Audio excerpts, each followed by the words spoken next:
Good evening. Welcome to Northbeat. I'm Megan Roberts in Edmonton. Monday, September 18th. That is the day residents of Fort Smith have been waiting for. It's the target date for their return to the community after they fled a wildfire weeks ago. Carla Ulrich has the details.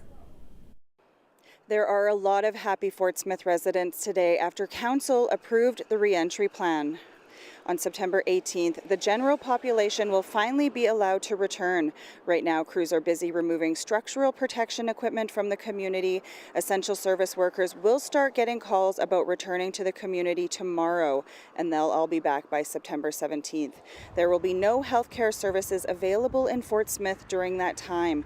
While the general population has a return date, vulnerable people still have to wait. There's no word yet on when they will be able to go home, though the town hopes to sort that out in the next few days. Of course, these dates are subject to change based on fire activity over the next week. So I think it's safe to say there's going to be a lot of crossed fingers and toes as everybody prepares to make the long journey back home.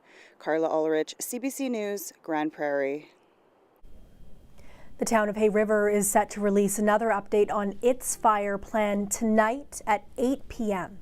It says the update will have information about the timelines for re-entry into Hay River and the West Point First Nation. The town posted about the update on its Facebook page. It says it'll get more information on fire conditions this evening and use that to inform its decision on re-entry timelines. Meanwhile, NWT Fire is reporting an unseasonably warm day today, which meant increased fire activity on the Wood Buffalo fires. Services are being readjusted in Edmonton for NWT wildfire evacuees. Edmonton's Emergency Reception Center at the Expo Center was shut down last night. It's been relocated to the Clairview Community Recreation Center. The new location will operate between 9 a.m. and 7 p.m. daily. Services are available for evacuees from the South Slave region. Access to city-owned facilities and transit will also continue, but overnight lodging and animal care will not be available at Clairview. Since August 18th, the Edmonton Emergency Reception Center registered just under 7,500 evacuees from the Northwest Territories, along with over 1,300 pets. The GNWT has announced that flight pre-registration for South Slave evacuees will soon begin. It'll be available online and over the phone starting at 8 a.m. tomorrow morning. Here's more from Jay Boast with Municipal and Community Affairs. Pre-registrations helps us to develop the passenger lists for re-entry flights, and from there we're able to identify the appropriate aircraft available and the transportation needs on the ground. Flights will depart once we get confirmation from the community government that evacuation orders can be lifted. Once opened, re-entry pre-registration will then close on Thursday, September the 14th at 8 p.m. We ask that you please read information carefully as it comes out, as the conditions in each community will most likely mean a staggered timing of re-entry. We have learned a lot from the challenges in the first round of pre-registration, and so there will be an EMO call center that will provide information about flights as that information becomes available. The Federal Minister of Emergency Preparedness, Harjit Sajjan, is getting a first-hand look at the devastation these fires have left behind in the South Slave. He toured Hay River, Fort Smith, and Enterprise today, as well as Yellowknife and Betchakol. Afterwards, he announced another $15 million for the territory, but didn't give many details more than that. That is, the additional $50 million is new money. We as a government want to make sure that we make additional funding available as quickly as possible. This is from the earlier disasters that have taken place here in the territories. And currently, because we're also still in the response, our teams have already, from public safety, already been working together with the territorial government to look at what's going to be needed. Sajjan also spoke about the importance of working to mitigate and prevent emergencies from happening in the first place. When pressed on the fact that the Premier of the Northwest Territories has been calling for federal dollars to improve and build infrastructure, he didn't mention anything about the wildfire crisis. Instead, he pointed to some military projects that have been done, like extending the runway in Inuvik and NORAD modernization, before adding, quote, there is more work to be done. Evacuees continued to pour into Yellowknife over the weekend. It was a warm welcome for those who arrived by plane. Volunteers have been waiting at the gate with open arms, big smiles, and free rides home. Luke Carroll was at the airport as the flights arrived.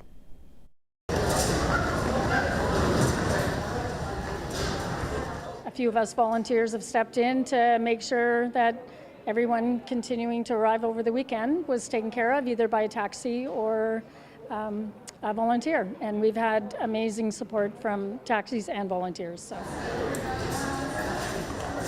By and large, everybody's really happy to be home.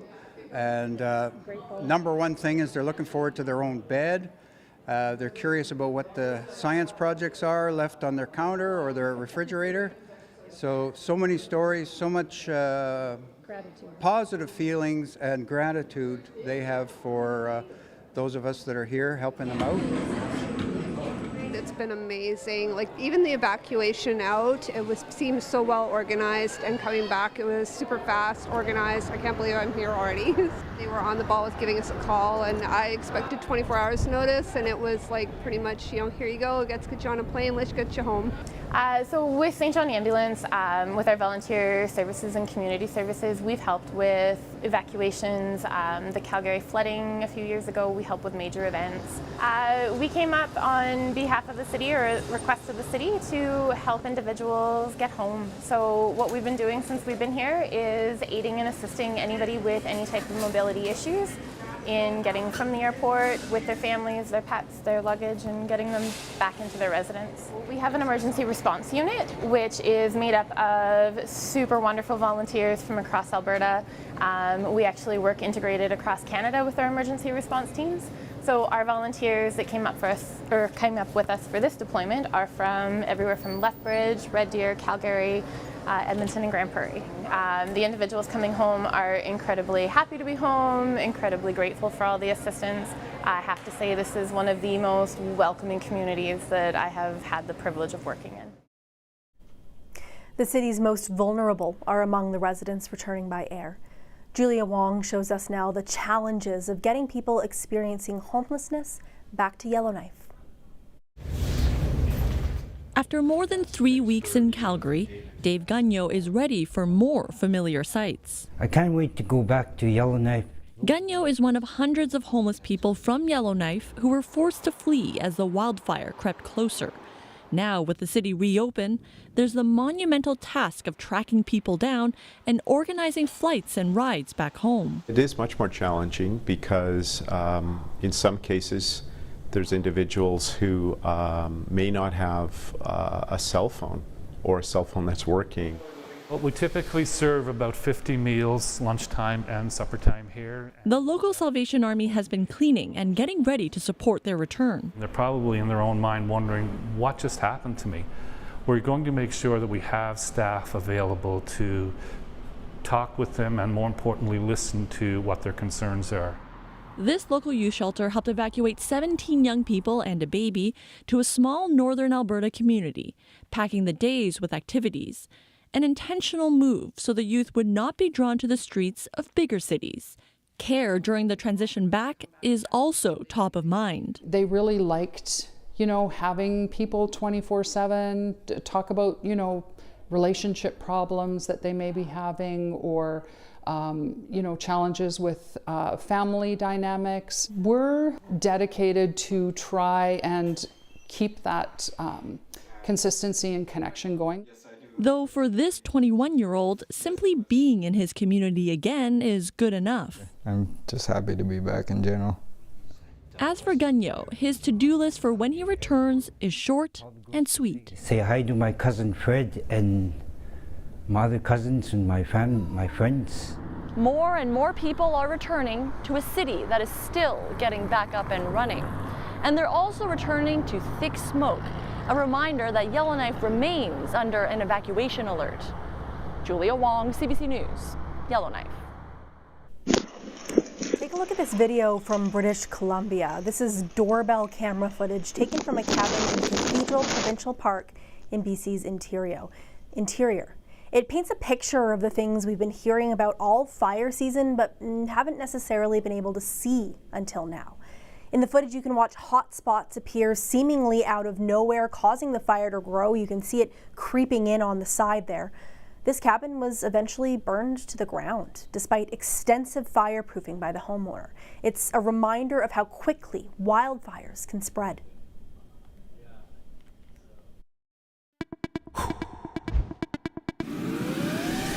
You probably couldn't live with that, right? Oh my God, that would break my heart. Suit 4307. We have no ambulances. This is insane. What kind of king do you think he'll be? Well, you know what you'll get you. What's success going to look like to you? The continued growth. I'm proud to be who I am. A quick glance, what Fiona has done to Atlantic Canada. Talking to us, though, we're from Canada. Yes. This is The National.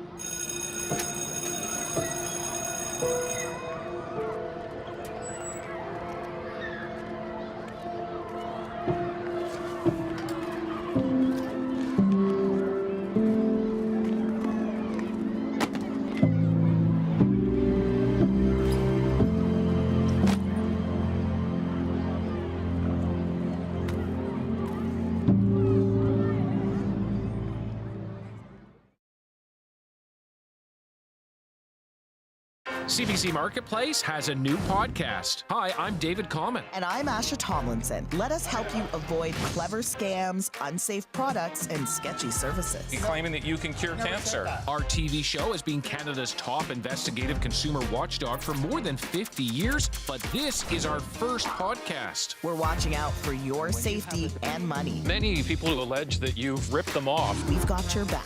Available now on CBC Listen or wherever you get your podcast. We're not used to working together 24/7. Oh, wow.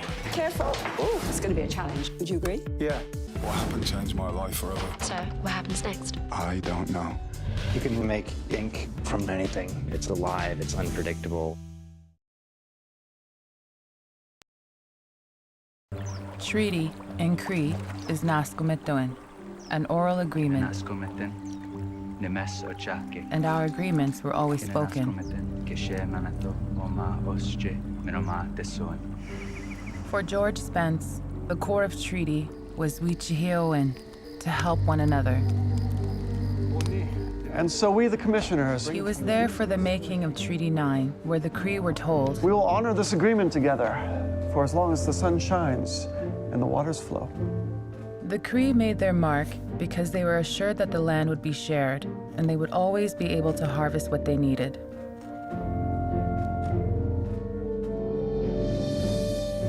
George Spence was my great-grandfather. In his life, he saw many promises of the treaty go unfulfilled. Treaties were essential to the creation of Canada. First Nations still fight for the agreements to be honored. Dig deeper and get more from your news. What does this land do for us? Here on CBC News Explore. So take a look. Because that's what we do. We explore the news. Just want to be a dad. Get it 24 hours a day. CBC News Explore. Stream free. Being there means being here. The city is now very still to share. I'm so sorry. I do worry about them. Adrian Arsenault reports on CBC News Explore. Stream free.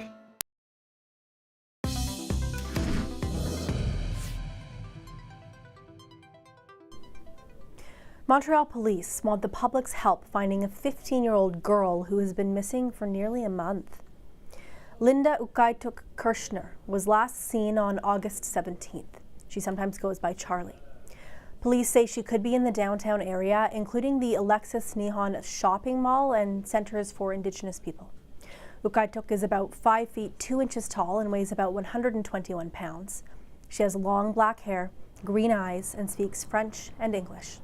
She was last seen wearing a tank top and shorts that are either blue or red. RCMP charged 2 people after a drug bust in Iqaluit. Police say they found cocaine, cash, drug paraphernalia, and electronic devices in a house on Tasilik Street. A man and a woman have been charged with possession with the purpose of trafficking, possession of property obtained by crime, unauthorized possession of a firearm, and unsafe storage of a firearm. They were scheduled to appear in court in Iqaluit today. There won't be any beer at Wing Night this Wednesday at the Storehouse in Iqaluit. It's facing a fine and a suspension of its liquor license.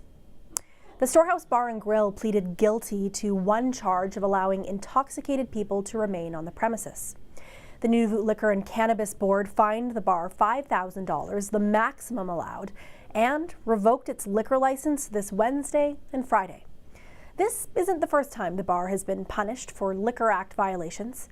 Back in June, it was forced to pay a fine and had its license suspended for 3 days. A Rankin Inlet woman raised money this weekend for St. Jude's Anglican Church in Kingite. The building burned down this past year. Shirley Kirkwall lives with disabilities. She walked 11 kilometers as a fundraiser with helpers by her side. Kirkwall says she was inspired to help when she was sewing and listening to the news. God bugged me, so I had to obey the Lord God, and I did the work for them, and I'm thankful for those who gave money, not only money, food and drinks, and guiding us, and I'm thankful for Violet and my daughter for joining me. Kirkwa says more than $600 had been raised before her walk, and now donations total more than $950. For any evacuees still in Alberta, there is something you can look forward to: larch season. That is when the larch trees turn from green to a vibrant yellow. The window for seeing the photography-worthy display is short, but it's coming and it's popular. So if you do want to see the colors, you may want to plan ahead. Helen Pike explains. Parking attendants guarding full lots, hikers parked along the highway shoulder, and busy bathrooms. I think last year the record was 27 rolls of toilet paper you used in one toilet at Highwood Pass. Michael Roycroft is with Alberta Parks. He says fall visitation to Kananaskis has spiked, all thanks to the short but vibrant larch season. Larch season is special, and I know a lot of people plan their trips out to Kananaskis just based on the color of the larch trees, and so our job is to try to accommodate that desire to come out and enjoy Kananaskis, I think we're ready for folks. Much of the traffic comes from nearby and is focused on hiking trails. Rachel Ludwig is with Canmore Kananaskis Tourism. She's been working on increasing shoulder season visitation. I think we are fairly happy with where we are at. We would like to see more people experience it other ways, for example, by helicopter, horseback ride, or bike. Trailhead parking lots already can't keep up. Alberta Parks is looking at things like mass transit, but Roycroft says buses are a long-term solution. For now, the focus is on managing the crowds and asking people, consider another hike if your trailhead is too busy. Helen Pike, CBC News, Kananaskis. Yesterday, one of the last Canadian Second World War veterans turned 100. And for the occasion, friends, cadets, military, and police threw him a special birthday party. Virginie Ann was there. What's the secret to a long life? According to 100-year-old Joseph Novak, it's above all love. And for him, love was named Mary. Well, I'll tell you, the main reason I liked to be 100 was due to my wife. Unfortunately, she passed away. 4 years ago, we were married for 73 years. Turning 100 is no ordinary birthday, and for the occasion, Whistle Bend Place, a continuing care facility, raised a very special flag. Novak has kept this particular one with him for more than 50 years, wondering where it could hang permanently. It was a gift after he participated in Expo 67, the pinnacle of Canada's 100th anniversary. I was waiting for 56 years to know where to hang that flag. Finally, I end up in Canada's paradise. Believe you me or not, Yukon is Canada's paradise, and nobody will ever convince me otherwise.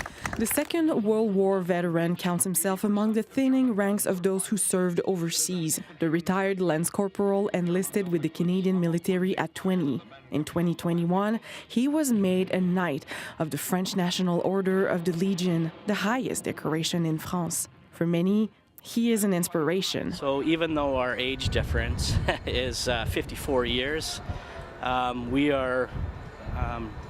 we've connected and we're just true friends.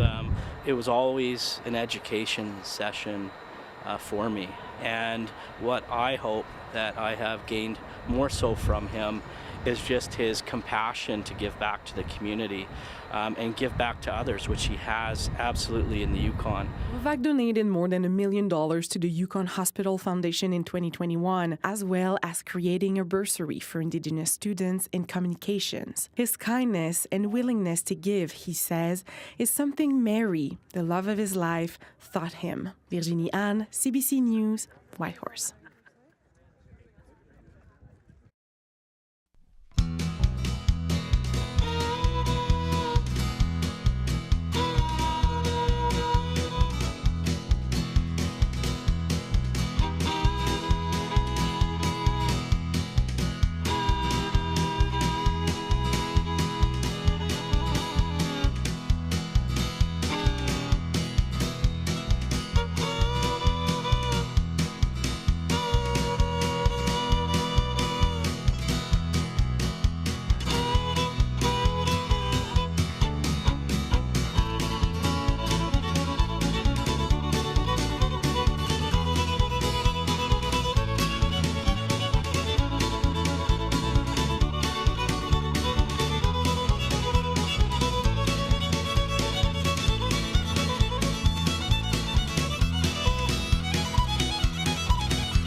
Inflation has made it difficult for many people to afford the groceries they need, and some producers and retailers are trying to find ways to prevent food waste. Ethan Williams looks at an effort to solve both those problems in a province that has some of the highest food waste numbers in Canada. Tim Schultz can't always sell all the food in his store, even if it's still good enough to eat. The owner of Local Market in Regina, Schultz tries to reuse his food as much as possible, but some still ends up in the garbage. We might have thrown out 25 to 50 pounds a week or something like that when it all added up. Now, Schultz has another way to keep that food out of the trash, a food waste reduction app that just launched here in the last month. It allows retailers to put usable surplus food together in packages that can be sold to customers at a reduced price. It's just another tool to cut down on the impact of food waste, a big problem in Saskatchewan. A 2020 report showed the province produced the third highest amount of food waste per capita in Canada. And that has effects on our climate. Food waste produces methane, a potent greenhouse gas, when it's dumped in landfills. And estimates from 2020 show over a quarter of all methane emissions in Canada came from the waste industry. Food waste isn't just an environmental issue. Regina Food Bank CEO John Bailey says it impacts food security too. If it means that folks that are struggling to make ends meet are able to purchase at a reduced price instead of visiting a food bank, we're all for it. But Wanda Martin, an associate professor of nursing at the University of Saskatchewan, says although these apps are good for people looking for a deal, they don't necessarily help people who can't afford food at all. The process is that you get a surprise bag. So if you're getting a surprise bag and you're putting money down for something, you don't know what it's going to be and how well you can consume that. That'll be a bit of a challenge for people that I am most concerned about, the people who are using charity food systems. Back at local market, Tim Schultz is getting his next bag ready to sell. Although he doesn't make a lot of money through Too Good To Go sales, he says the products he's put on the app have sold quickly. One of the people came to pick up and she said, these are harder to get than Taylor Swift tickets. So. But when people are able to buy a bag, Schultz can feel good knowing he's making an impact on people and the planet. Ethan Williams, CBC News, Regina. We return now to our top story, the ongoing wildfire crisis in the NWT. And for the latest on the fire situation, we bring in Fire Information Officer Mike Westwick. Mike, we haven't got much time left in the show, but I want to ask you about Fort Smith. We've got a return date being announced. Tell me what the state of that fire is right now and what happened over the weekend there. Yeah, well, I mean, over the weekend we did see significant fire activity, but the great news is that they've made very good progress on that northernmost line closest to Fort Smith there. They have a significant degree of it to a point that either has had enough fire suppression work done that it will not grow further. That is the confidence. And a significant amount of it has been brought to a place where if we continue, as long as we're under the current firefighting efforts, it is very unlikely to grow further as well. So the team there has been doing very good work. There's still a lot of work to do. There's still threats to Thibacha. There's, a number of important things going on. But it's good to hear re-entry dates announced by the town of Fort Smith. And the other community that's talking about re-entry dates is Hay River, though we don't have those yet. We did see the fire move towards the Katlo-Deche First Nation over the weekend. Give us the latest on that situation. Yeah, and I just got out of the air, and that this fire is highly active today. It's growing to the east from kind of it's growing to the east significantly from the second finger, the easternmost finger that has reached the Katlo-Deche First Nation Reserve area across Highway 5. There's fire activity on both sides of the highway. It's being driven by really strong winds, 35, 40 kilometers an hour in around there, winds from the southwest.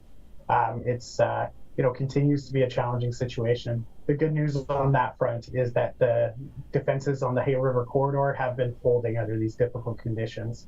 So that's very good, as well as the closest finger of fire across Highway 5 to places like Riverwoods. That's also been holding. So some good news in there, but a lot of hard work left to do under tough conditions. Okay, we'll keep an eye on that. And I'll end in Yellowknife tonight. People are starting to settle back in at home. I understand there's been some smoking conditions. So just tell me what the fight against that Yellowknife fire is how that's going right now. Yeah, so I mean, zooming out to the North Slave complex more generally there, the most active fire has been ZF085. We've certainly seen a significant amount of fire activity on that. The good news is it hasn't moved meaningfully closer to the community of Beta. We're going to be continuing to manage that fire there. There's also been some flare-ups on ZF015, the Beshakal Yellowknife fire. The good news is it's not, beyond, it's not made the fire grow any closer towards Yellowknife. So that's good news. It's a solid reminder for people, though, that no return when wildfire was nearby is a risk-free return, nor is it a fire-free return. It's a state of having to live with fire. There's still a big team out there doing what's necessary to continue to manage those fires and make sure that place stays safe. Okay, thank you so much for this, Mike. That is Mike Westwick, a fire information officer with the Government of the Northwest Territories, joining us live tonight. And that is Northbeat. Thank you so much for watching. For news anytime, go to cbc.ca/north. And a reminder for people from Hay River, the town is expected to issue an update about your return at 8 p.m. tonight. Thank you for watching. I'm Megan Roberts. Have a good night.